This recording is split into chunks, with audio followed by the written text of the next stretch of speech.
Hello दोस्तों, कैसे हैं आप सभी। हमारे चैनल ट्यूटोरियल पर आप सभी का स्वागत है।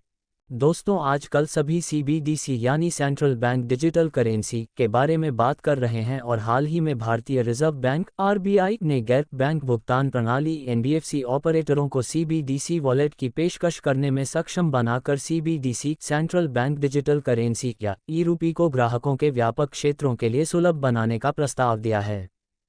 Central bank digital currency CBDC कागजी मुद्रा का डिजिटल रूप है और किसी भी नियामक संस्था द्वारा संचालित नहीं होने वाली क्रिप्टोकरेंसी के विपरीत केंद्रीय बैंक द्वारा जारी तथा समर्थित वैध यानी मुद्रा लीगल टेंडर है। ये फिएट मुद्रा के समान है और फिएट मुद्रा के साथ 1-to-1 विनिमय करने में सक्षम है।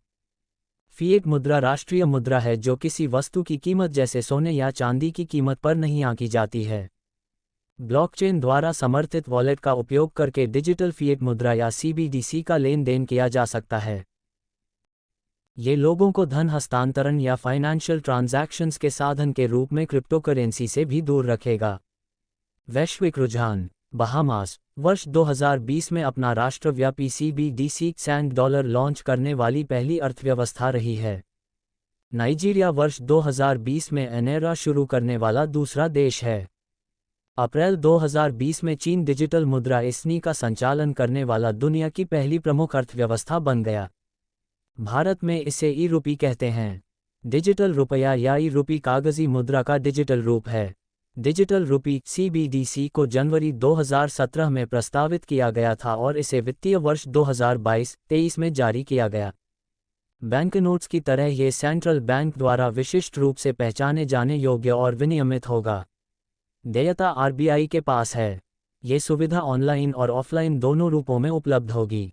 आरबीआई इसे इंटरबैंक सेटलमेंट के लिए, वित्तीय संस्थानों की ज़रूरतों को पूरा करने के लिए, उपभोक्ता और व्यावसायिक लेनदेन के लिए होलसेल के लिए ई-रूपी डब्ल्यू और रिटेल के लिए ए-रूपी आर होगा।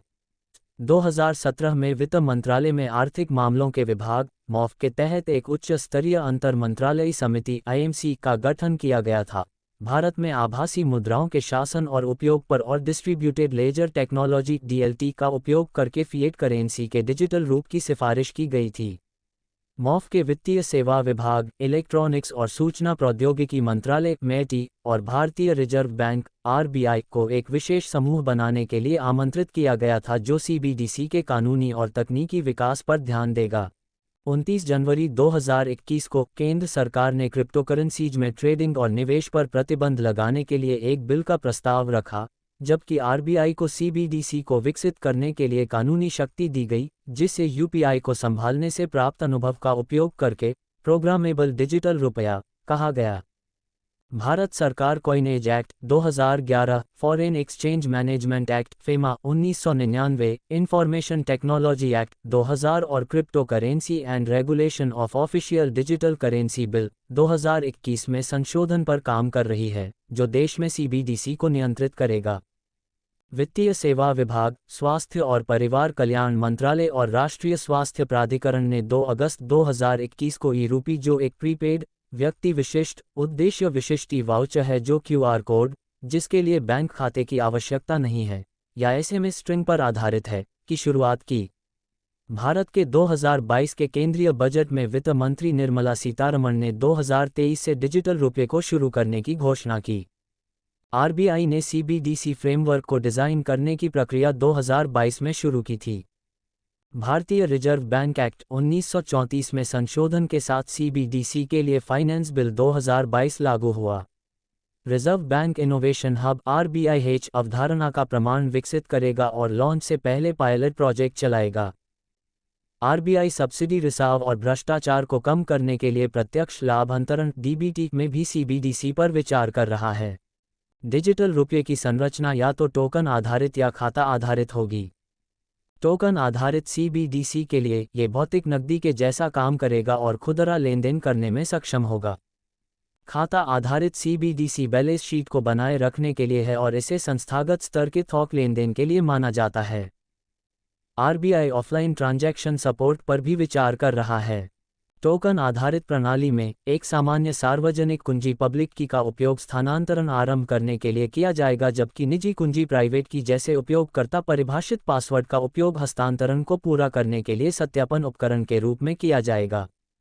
आरबीआई के अनुसार लेन देन के उद्देश्य के लिए एक ही वॉलेट प्रदान किया जाएगा और बैंक खाते की आवश्यकता नहीं है, जबकि छोटी राशियों का लेन देन सीक्रेट या एनोनिमस रहेगा। बड़ी राशियों के लिए स्वयं प्रकटीकरण सेल्फ आइडेंटिफिकेशन की आवश्यकता होगी।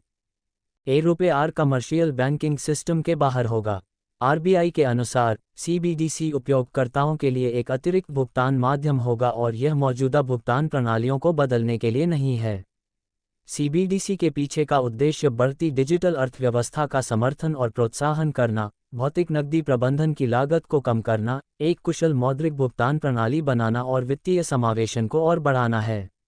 5 अप्रैल 2024 को जारी विकासात्मक और नियामक नीतियों पर आरबीआई के बयान के अनुसार गैर बैंक भुगतान प्रणाली ऑपरेटरों के माध्यम से खुदरा और थोक क्षेत्रों में सीबीडीसी पायलटों का वितरण अधिक उपयोग मामलों और अधिक भाग लेने वाले बैंकों के साथ चल रहा है। सीबीडीसी की त्वरित निपटान सुविधा एक मुख्य लाभ है, जो सीमा पार से भुगतान को सस्ता, द्रुत और अधिक सुरक्षित बनाती है। सुरक्षा और गोपनीयता सीबीडीसी के लिए प्राथमिक होना चाहिए। हैकिंग और धोखाधड़ी से सुरक्षा के लिए ठोस साइबर सुरक्षा उपाय होने चाहिए। साथ ही उपयोगकर्ता की गोपनीयता व डेटा सुरक्षा सुनिश्चित करने के लिए मजबूत तंत्र स्थापित किया जाना चाहिए।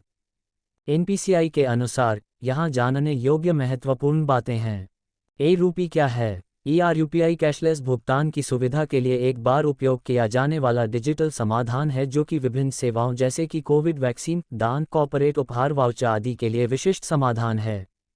रूपी कौन जारी कर सकता है? यूपीआई केवल प्रीपेड भुगतान उपकरण पीपीआई जारी करने के लिए आरबीआई द्वारा अधिकृत बैंकों द्वारा जारी किया जा सकता है और जो यूपीआई पारिस्थितिकी तंत्र में भुगतान सेवा प्रदाता पीएसपी के रूप में भाग ले रहे हैं, यहाँ जारीकर्ता के रूप में संदर्भित। क्या रूपी को कैशबैक के लिए भुनाया जा सकता है? यूपीआई को केवल वैध व्यापारी श्रेणी कोड MCC वाले नामित व्यापारी से वस्तुओं और सेवाओं की खरीद के लिए भुनाने की अनुमति दी जाएगी, जैसा कि यूपीआई जारी करने के समय जारीकर्ता द्वारा परिभाषित किया जा सकता है। यूपीआई को कैश आउट या रिडेम्पशन पर कैशबैक की अनुमति नहीं दी जाएगी। रूपी लाभार्थी को रूपी कैसे प्राप्त होगी?